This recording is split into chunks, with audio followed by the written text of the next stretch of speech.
Quick question. Andy, you had mentioned about the tapes when they were first found. They were compromised, degraded in some respects. What did you guys do to bring those back up to snuff?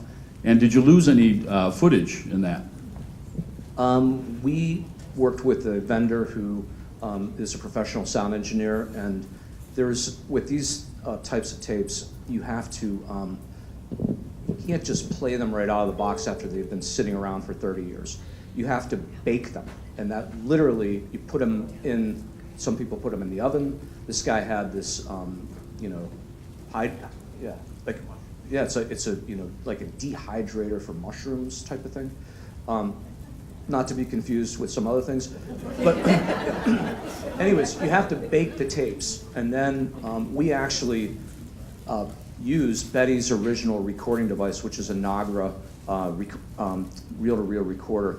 And ABCD paid for the reverberation of that. So we had the original machine that was used, and then that was transferred to digital format. So there were some tapes that were extremely degraded. You'll see here, one of the original owners that we dealt with was a goat farmer, and the goats had free reign of his property, including free reign over the tapes. So when we got the tape, there's an example of a goat affected tape up here.